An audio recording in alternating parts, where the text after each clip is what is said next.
question, on a beaucoup parlé de sécurité encore cet hiver.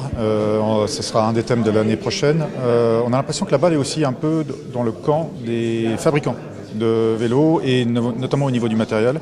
Tu disais ça va de plus en plus vite. Bientôt, vous aurez du mal à escorter une course.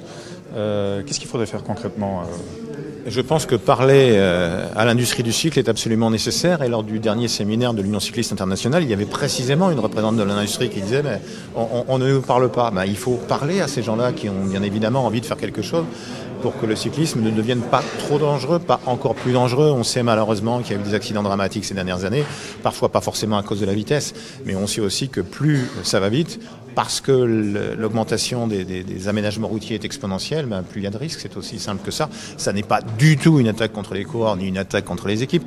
C'est simplement qu'il faut se rendre à l'évidence que plus ça va vite avec des aménagements croissants, plus c'est dangereux. C'est du simple bon sens, donc il faut travailler ensemble, travailler avec eux.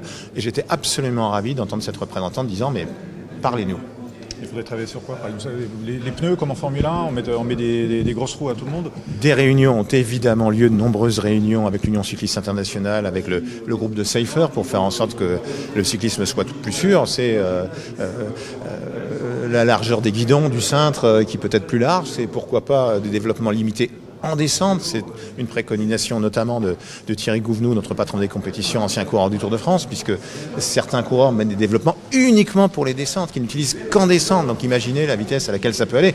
Quand ça passe à 95, est-ce que ça passe encore à 100? Quand ça passe à 100, est-ce qu'à 105 ça va? Donc voilà, il faut faire attention à ça. Et puis aussi, ce que font certaines équipes, et notamment l'équipe d'Ivan Spekenbrink, DSM Picnic pour l'année prochaine, avoir des maillots qui peuvent réellement protéger les coureurs aussi pour éviter qu'un coureur ne soit complètement râpé. Si les coureurs, lorsqu'ils chutent, n'étaient pas râpés sur le cuissard ou sous le cuissard et sous le maillot, ce serait déjà quelque chose de bien, je crois.